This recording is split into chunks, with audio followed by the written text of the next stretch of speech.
Hello दोस्तों। आज से एक सीरीज स्टार्ट कर रहे हैं। ठीक है। जैसा कि आपने देखा होगा रिसेंट टाइम्स में जो आपके यूपीएससी एग्जाम्स ले रहे हैं, सीएपीएफ सीडीएस, इन सभी में जो क्वेश्चंस आ रहे हैं वो थोड़े से अनऑर्थोडॉक्स आ रहे हैं। कुछ एरिया नो डाउट जो हमारे ट्रेडिशनल रिसोर्सेज है वहाँ से आते हैं, वो हम सॉल्व कर लेते हैं। बट काफ़ी सारे क्वेश्चन अनऑर्थोडॉक्स एरिया से आते हैं, तो उस केस में क्या हो जाता है, जो हमारे पास नॉलेज है हमारी बुक्स के थ्रू, उनको हमें अप्लाई करना होता है। ठीक है। और अप्लाई करने के क्रम में हम देखेंगे कि काफ़ी सारे क्वेश्चंस को फिर हमें कुछ लॉजिक से, कुछ इंट्यूशन से, कुछ एलिमिनेशन से थोड़ा बहुत करके हमें करना होता है, बिकॉज तभी हमारे मार्क्स इंक्रीज़ होंगे। तो उनको किस प्रकार से अप्लाई करना है उनको हम देखेंगे इस सीरीज़ में।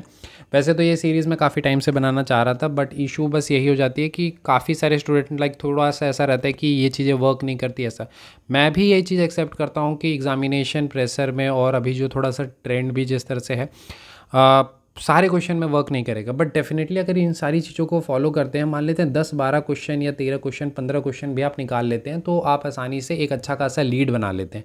तो उस एस्पेक्ट को कवर करने के लिए ये सीरीज़ को लाई जा रही है। और आप देखेंगे कि बहुत इधर उधर की मैं बातें नहीं करूँगा कि ऐसा सोच लेते वैसा सोच लेते, नॉर्मल चीज़ें। मैं थोड़ी बहुत ऑब्वियस ही बातें वीडियो बनाऊंगा तो थोड़ी बहुत चीज़ें आपको बता दूंगा, बट इनमें से अगर मान लेते हैं 50% भी अप्लाई कर पाते हैं तो आपका काफ़ी सारा मार्क्स इंक्रीज़ हो जाता है। आप देखेंगे भी तो उस चीज़ को हम इसमें कवर करेंगे, तो वो सारी चीज़ें आप देख सकते हैं।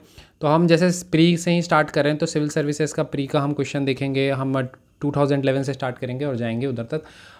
तो वहाँ से हम स्टार्ट करेंगे और कोशिश करेंगे सारा ही कवर कर लें। तो ये हमारा फर्स्ट क्वेश्चन रहेगा। तो इस सीरीज़ को थोड़ा सा आप अच्छे से फॉलो करेंगे। और हाँ, इसमें जो इंपॉर्टेंट चीज़ होती है कि इसको ना आपको अप्लाई करना होगा। जैसे आप टेस्ट दे रहे हैं, यूपीएससी की PYQs लगा रहे हैं, तो वहाँ अगर आप अप्लाई करेंगे ना तो काफ़ी सारे क्वेश्चंस फिर आप आप इनहेरेंट कर पाएंगे इस चीज़ को, तो फिर ज़्यादा बेहतर वर्क करेगी। बिकॉज इसमें क्या है कि बहुत सारी चीज़ें जो हैं वो आपके थॉट प्रोसेस पे डिपेंड करती है, तो वो बनानी बहुत ज़्यादा ज़रूरी है। बाकी कुछ चीज़ें जैसे अब नॉलेज वाला ही पार्ट है, तो आपके पास थोड़ी मान लेते हैं मुझसे ज़्यादा नॉलेज होगी किसी एस्पेक्ट में या फिर ऐसे भी, तो उस नॉलेज को आप अप्लाई कर पाएंगे। तो मैं जस्ट आपको एक मेथड बताऊंगा या तरीका बताऊंगा कि इस तरह से आप अप्लाई कर सकते हैं, बाकी फिर इस पर आपको बिल्ड करना है पूरा। ठीक है। तो वो चीज़ आप समझ पा रहे होंगे जो मैं आपको बताने की कोशिश कर रहा हूँ। ठीक है। अब बाकी ये सीरीज़ कैसी लग रही है वो कमेंट सेक्शन में आप ज़रूर बताएंगे, आंसर से सब देते रहेंगे। ठीक है। करना क्या है, क्वेश्चन स्क्रीन पे आएगा, आराम से इससे पॉज कीजिए, आंसर दीजिए। ठीक है। कमेंट सेक्शन में आप ऐसा कीजिएगा कि 1 से लेके हम इसमें ऐसा करेंगे 10 क्वेश्चन डिस्कस कर लेंगे, बिकॉज ज़्यादा बड़ी सेशन नहीं बनाएंगे। तो आप 1 से 10 तक जो भी है वो आंसर अपने साथ साथ देते रहेंगे कि 1 का A है, B है, जो भी है, तो वैसे करके आप कर लेंगे तो ज़्यादा बेहतर होगी, थोड़ी इफेक्टिव हो जाएगी सेशन। और क्या, बाकी टेलीग्राम आपको बताइए एज डिफेंस है तो ज्वाइन कर लीजिएगा। ठीक है। सर्च की करके टेलीग्राम ज्वाइन कर लेना, एज डिफेंस। ठीक है। काफ़ी यूज़फुल रहेगा। बाकी देखते हैं। तो पहला क्वेश्चन आपका यूनियन बजट से है, तो ठीक है पुराना क्वेश्चन है, बट फिर भी अभी भी हम कर सकते हैं, थोड़ा हम समझने की कोशिश करते हैं। इसमें देखिए इंपॉर्टेंस की बात कही गई है एक मटेरियल की। वो कौन सी मटेरियल है, बायो बेस्ड एसफॉल्ट है, बायो एसफॉल्ट। ठीक है। थोड़ा थोड़ा हम पकड़ते हैं चीज़ों को। यहाँ पर एक टर्म है बायो। ठीक है। तो यहाँ से आप एक चीज़ तो यहाँ से लर्निंग लेके जानी है कि बायो रिलेटेड टर्म्स काफ़ी इंपॉर्टेंट हैं। आप एग्जामिनेशन पॉइंट ऑफ व्यू से कहीं करंट अफेयर पढ़ रहे हैं, न्यूज़ पढ़ रहे हैं, जैसे ही बायो रिलेटेड कोई भी टर्म आपको दिख जाता है तुरंत आपको उसको ध्यान से देखना है, उससे रिलेटेड पढ़ लेना है। ठीक है। अब बायो है तो कुछ थोड़ा बहुत सस्टेनेबल इस तरह की चीज़ें होंगी बात। इसमें कह रहा है कि unlike traditional asphalt, bio asphalt is not based on fossil fuels. Sense भी बनता है, लॉजिकल भी बात कही गई है, पर ठीक है अभी हम इस पर बिल्कुल बात नहीं करते हैं। ठीक है। आगे चलते हैं। तो bio asphalt can be made from the non renewable resources. अब थोड़ा सोचते हैं कि बायो है तो क्या नॉन रिन्यूएबल होना चाहिए, क्या यहाँ पर ट्वीक किया जा सकता है? एग्जामिनर क्या ये सोच सकता है कि यहाँ पर रिन्यूएबल को नॉन रिन्यूएबल कर देते हैं? तो इस बेसिस पे ये गलत होगा। अगर आप सिर्फ एक 2 को गलत कर लेते हैं तो आप देखेंगे कि डायरेक्ट आप आंसर तक पहुंच सकते हैं, बाकी के बारे में ज़्यादा जानकारी की ज़रूरत नहीं। बट जब हम इस तरह के लॉजिक को इस्तेमाल करते हैं तो हमारा होता है कि जो हमारा करेक्ट आंसर है एक एक बार हम उसे पढ़ेंगे। जैसे यहाँ पर ये बात कही गई है कि not based on the fossil fuels, ठीक है, जनरलिस्टिक है, इसको हम लॉजिक से भी सोच सकते हैं। Bio asphalt can be use to made from the organic waste material, हाँ ऑर्गेनिक ठीक है, कोई दिक्कत नहीं है। इको फ्रेंडली होगी, बिल्कुल ठीक है, टू यूज़ दिस, बिल्कुल सही है। कहीं कहीं भी कोई भी ऐसा रेड फ्लैग या कुछ ऐसा नहीं दिख रहा, बस यही एक बात है कि नॉन रिन्यूएबल नहीं। यहाँ पर अगर रिन्यूएबल हो जाती तो बात बन जाती। तो उस बेसिस पे हमने 2 को एलिमिनेट किया तो हमारा आंसर हो गया 1, 3, 4। ठीक है। इस तरह से लॉजिक लगाना है, समझ गए। आगे बढ़ जाते हैं। आगे ये वाला क्वेश्चन तो रिपीटेड ही है, PYQ में काफ़ी बार रिपीट हुआ। आई थिंक 2022 में ये क्वेश्चन रिपीटेड है एज इट इज़। ठीक है। तो यहाँ पे कहा गया है कि आपको इमिशंस बताने हैं, एक इमिशन या इमिशंस। ठीक है। जो कोल कंबशन से होता है थर्मल पावर प्लांट में, यानी जो थर्मल पावर प्लांट कोल को यूज़ करते हैं उसके कंबशन के थ्रू कौन सी इमिशन होती है। इस तरह के क्वेश्चन में सारे ही सही होते हैं। क्या होते हैं? सारे ही सही होते हैं। ठीक है, इसको ये वाला तो टेक्निक हम बहुत बार यूज़ करेंगे, आप देखेंगे कि काफ़ी जगह पे यूज़ होगा, तो ये तो आसानी से हो जाएगा आपका। ठीक है, तो इसमें कार्बन डाइऑक्साइड भी होता है, ऑक्साइड्स ऑफ नाइट्रोजन भी होता है, ऑक्साइड्स ऑफ सल्फर भी होता है, इसमें कोई ऐसा खास नहीं था। तो इस बेसिस पे हम इसे आसानी से कर लेंगे, इसमें तो कोई वैसा खास चीज़ नहीं है, ये तो बहुत लोग जानते भी होंगे। एक और क्वेश्चन को देख लेते हैं, तो इसमें सैटेलाइट से रिलेटेड है, जियो स्टेशनरी ऑर्बिट से रिलेटेड है। ठीक है, पहला कहता है कि जियो सिंक्रोनस में है। ठीक है, एक सर्कुलर होगा। देखिए, अगर वैसे तो यहाँ पर देखें तो थोड़ा सा हमें सोचना चाहिए कि सर्कुलर को ट्वीक किया जा सकता है, सर्कुलर होगा, इलिप्टिकल होगा, इस तरह से कंफ्यूज हमें एग्जामिनर कर सकता है। इसके बाद अगर हम देखेंगे कि the orbit lies in the plane of the earth equator. ठीक है, फिर orbit is at the altitude. वैसे तो देखिए बेसिक सवाल है यहाँ पर, ये कितना होता है? 36,000, 36,000 एग्जैक्टली, आई थिंक 35,786 समथिंग इस तरह किलोमीटर होता है। तो वो, लेकिन वैसे भी सोचोगे ना कि डाटा है, ठीक है, वो भी एज इट इज़, मतलब इतना प्रिसाइज डाटा है, तो इसके चांस होने के, गलत होने के चांसेस ज़्यादा होते हैं। ठीक है, तो उस बेसिस पर अगर हम यहाँ पे 4 को एलिमिनेट करते हैं तो यू गेट द आंसर, आसानी से आप आंसर तक पहुँच जाते हैं। मैं मान लेता हूँ कि थोड़ा कोई स्टूडेंट यहाँ कन्फ्यूज़ हो गए, तो भी आप 1, 3, 4 लगाते हैं। ठीक है, फिर भी आप 50-50% में तो रहते ही हैं। ठीक है, तो वैसे सर्कुलर वाले चांसेस सही होंगी, डाटा पे ज़्यादा जाइएगा। ठीक है, वैसे मैं आपको दिखा देता हूँ इसके बाद ही, अगर ये वाला क्वेश्चन, हाँ यही था। तो इसमें अगर आप देखेंगे कि हाई फूड इन्फ्लेशन की बात कही है, काफ़ी सारी चीज़ें वो उस टाइम के अनुसार है, बहुत सारी चीज़ें, बट हमें अभी तो इससे रिलेटेड ज़्यादा जानने की ज़रूरत नहीं है क्योंकि काफ़ी पुराना क्वेश्चन है। बट यहाँ पर सिर्फ अगर आप इतना ही पकड़ लेना कि ये डाटा है, वो भी एग्जैक्ट 30% ऐसा दे रहा है, थोड़ा बहुत तो ऊपर नीचे किया जा सकता है ना, 40-50% होगा उसे 30 कर दिया होगा, 10% होगा उसे 30 कर दिया होगा। तो अगर इस डाटा को हम गलत मान लेते हैं तो 1 को एलिमिनेट एक बार करके देखते हैं तो बी आंसर आता है। तो इस तरह में ये थोड़ा सा मतलब ज़्यादा हो जाएगा, बट हाँ अगर आप ऐसे अप्लाई कर सकते हैं तो, क्योंकि फिर ये इसके बाद क्या आपको रिवर्स ऑर्डर में करना है कि दोनों जो बाकी आपका आंसर आता है उसको एक बार पढ़ के देखना है। तो यहाँ पर देखेंगे कि फूड सप्लाई चेंज में स्ट्रक्चरल कंसंट्रेंट होंगे और ये consequences of increasing the income, the consumption pattern of the people have undergone a significant change. तो ठीक है, दोनों ठीक लगता है, तो उस बेसिस पे हम कर सकते हैं इस चीज़ को। हाँ, इस वाले को मैं बोलूँगा कि ये जो 4 नंबर है वो हो सकता है एग्ज़ाम में अप्लाई ना हो, बाकी 1, 2, 3 में कहीं कोई दिक्कत नहीं है। 1, 2, 3 एग्ज़ाम में आप अप्लाई डेफिनेटली कर सकते हैं, कोई दिक्कत आपको नहीं होगी।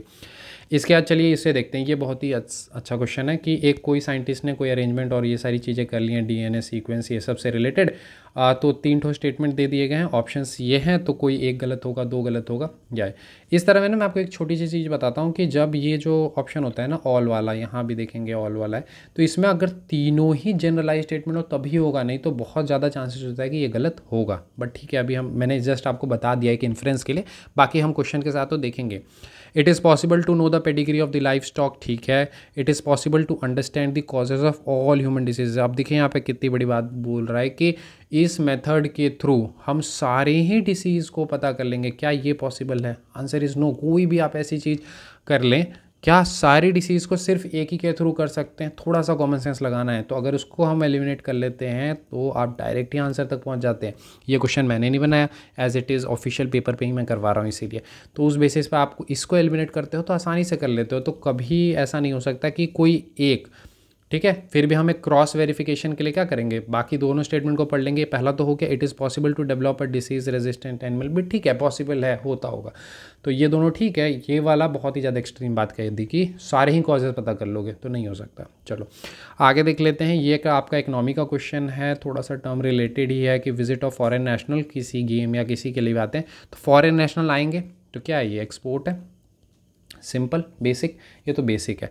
आगे बढ़ जाते हैं। तो आगे देखिए यहाँ पे क्वेश्चन कहा है कि माइक्रोबियल फ्यूल सेल से रिलेटेड है। बेसिक तो नहीं है, बट हाँ थोड़ा बहुत अगर आपने पढ़ा हो तो ऐसे पता होना चाहिए, बट नहीं बताना तो क्वेश्चन के थ्रू हम पकड़ते हैं कि कहता है कि सोर्स ऑफ सस्टेनेबल एनर्जी। क्या कह रहा है? सोर्स ऑफ सस्टेनेबल एनर्जी, यानी ये क्या है, सोर्स है किसका, सस्टेनेबल एनर्जी का। हर वर्ड को पकड़ना है, कौन सा एनर्जी है मेरे भाई, sustainable energy. They use living organisms as a catalyst to generate electricity for certain, तो ये ठीक है, मतलब देखते हैं इसके बारे में कैसा क्या है। They use a variety of inorganic material for this, तो इनऑर्गेनिक यहाँ का आ गया है, ठीक है। सस्टेनेबल है, मैं मान लेता हूँ, ठीक है। वैसे अगर नॉलेज के बेसिस पे जाओगे तो ऑर्गेनिक प्लस इनऑर्गेनिक होता है, बट क्या ऑर्गेनिक नहीं होगा, ठीक है। उस लॉजिक पे सोचो, सस्टेनेबल है तो ऑर्गेनिक होना चाहिए, तो उसको हम कर सकते हैं। वैसे भी आप देखो कि यहाँ पर ऑर्गेनिक होगी तो उसको इनऑर्गेनिक कर सकते हैं एग्जामिनर, ठीक है। तो अगर हम 2 को एलिमिनेट कर लेते हैं, फिर इसके बाद अगर थर्ड को देख लेते हैं, क्योंकि अब 2 में थर्ड ही बचता है। वैसे इस केस में हमें ज़्यादातर मैक्सिमम के साथ जाना चाहिए, 1-3 होना चाहिए, बट फिर भी हमें हमारा यह है कि हम स्टेटमेंट को ज़रूर पढ़ेंगे। तो it can be installed in the waste treatment, can be install किया जा सकता है, हाँ किया जा सकता है, ठीक है। तो उस बेसिस पर इसका सी हो जाएगा आपका करेक्ट, ठीक है। तो अगले क्वेश्चन को देखते हैं। तो अगला क्वेश्चन हमारा है रिगार्डिंग दी फिजिकल स्टिमुलस, ठीक है। वैसे तो ये टर्म पता होना चाहिए, अगर आपको थोड़ा बहुत ही पता है कि फिजिकल स्टिमुलस जो है थोड़ा सा पॉजिटिव सेंस में होता है, गवर्नमेंट थोड़ी सी इकनॉमी ये सबको बूस्ट करने के लिए कुछ चीज़ें करता है, जैसे कोविड के टाइम पे भी हुआ था, तो वो सारी चीज़ें होती हैं।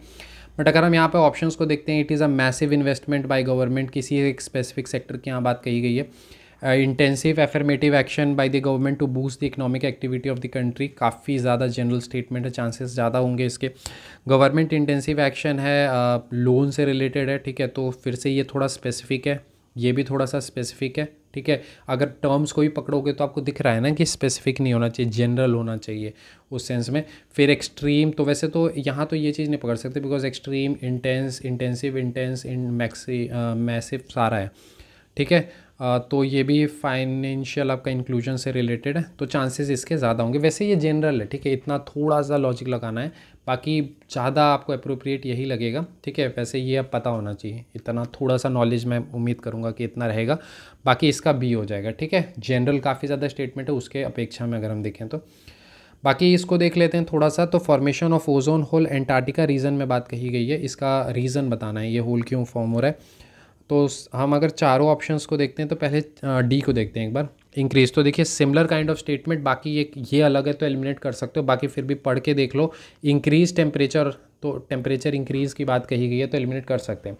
बाकी ये 3 सिमिलर हैं, अगर आप देखोगे प्रेजेंस, प्रेजेंस, एब्सेंस, फिर वैसे तो लॉजिक अगर देखोगे तो यहाँ दिखेगा आपको प्रेजेंस है, प्रेजेंस है, फिर इसमें तो वैसे करके लगा सकते हैं, बट वो मैं अभी नहीं बताऊँगा, वो थोड़ा ज़्यादा हो जाएगा अभी। तो यहाँ पर अगर आप देखोगे कि यहाँ पर बात कही गई कि एब्सेंस ऑफ पोलर फ्रंट की बात कही गई है, ठीक है। और यहाँ पर आपका प्रेजेंस की बात कही गई है पोलर फ्रंट की, और यहाँ पर ट्रोपोस्फेरिक टर्बुलेंस की। तो पोलर फ्रंट तो होना चाहिए, प्रेजेंस की बात कही गई है, वो भी एंटार्क्टिका रीजन अब पोलर रीजन है, और ओजोन होल हो रहा है तो एब्सेंस नहीं होना चाहिए, प्रेजेंस ही होना चाहिए। और यहाँ पे पोलर है, यहाँ वाले में नहीं है, इनफ्लो ऑफ CFC तो दोनों में है, ठीक है। तो ये तो है, बट ये वाला सही होना चाहिए। समझ पा रहे हो थोड़ा बहुत जितना मैं आपको बता पा रहा हूँ, बाकी मतलब ये तो ऐसे नॉलेज के बेसिस पे भी किया जा सकता था, मैं थोड़ा बहुत आपको बता रहा हूँ कि किस तरह से आप सोच सकते थे। इसको थोड़ा देखते हैं। सो इसमें क्या पूछा गया है कि हमें रिड्यूस करना है, क्या रिड्यूस करना है, CAD which is current account deficit. Current account deficit होती कब है, इंपोर्ट ज़्यादा हो रही है, बाहर से हम ज़्यादा सामान ले रहे हैं, एक्सपोर्ट बहुत कम कर रहे हैं, ठीक है। एक्सपोर्ट हमें कम कर रहे हैं, हमें करना क्या है, रिड्यूस करना है CAD। तो उसके लिए करना क्या होगा, हमारा मेन ऑब्जेक्टिव क्या है, एक्सपोर्ट को बढ़ाना है। ये हमेशा ध्यान रखना है कि क्वेश्चन पूछ क्या रहा है, तो एक्सपोर्ट को हमें बढ़ाना है। यहाँ पर देखो पहला है कि डीवैल्यूइंग द डोमेस्टिक करेंसी, ठीक है, अब सोचेंगे इसके बारे में। Reduction in the export subsidy, अब बताइए अगर आप एक्सपोर्ट सब्सिडी ही कम कर रहे हैं तो पहले जो कम हो रही है वो भी, सॉरी ये कम थी, तो जो पहले ही कम हो रही है वो तो और कम हो जाएगी। आप तो एक्सपोर्ट सब्सिडी ही नहीं दे रहे हैं, आपको करना क्या चाहिए, एक्सपोर्ट सब्सिडी बढ़ानी चाहिए। अगर आप एक्सपोर्ट सब्सिडी बढ़ाएंगे तो थोड़ा सा जो एक्सपोर्ट कर रहे हैं वो थोड़ा सा सोचेंगे कि हाँ ठीक है अब एक्सपोर्ट करना चाहिए, तो उस बेसिस पे एक्सपोर्ट होगा। तो यहाँ अगर इंक्रीज़ होता तो फिर बात बन जाती, लेकिन अभी रिडक्शन है तो उस बेसिस पे 2 को एलिमिनेट कर सकते हैं।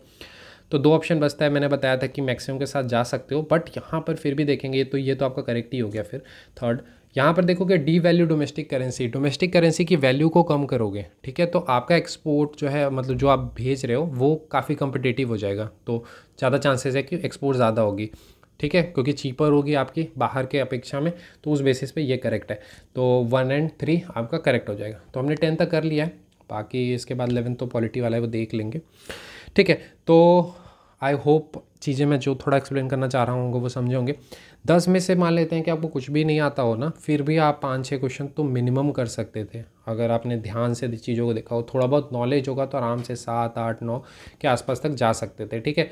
तो इस तरह से क्या कर सकते हैं कि जो आप नॉलेज है ना उसको अप्लाई करके काफ़ी सारे क्वेश्चन को कर सकते हैं। जितना ज़्यादा नॉलेज होगा उतना ये वाला पार्ट बढ़ता चला जाएगा, समझ रहे हैं आप। तो इस कारण से ये सीरीज़ काफ़ी इंपॉर्टेंट होगी, मैं आपके नॉलेज को अप्लाई करना ही बताऊंगा, ज़्यादा कुछ तो नहीं है। तो आई hope this series is helping you. बाकी आप कमेंट सेक्शन में ज़रूर बताएं कैसा लग रहा है ये सीरीज़, और हमें कंटिन्यू करना चाहिए नहीं करना चाहिए, वो सारी चीज़ें हैं। बाकी टेलीग्राम है हमारा ईस्ट डिफेंस, तो इसे ज्वाइन कर सकते हो। So I hope this session was helpful for you. मिलते हैं अगले सेशन में। Thank you and have a nice day.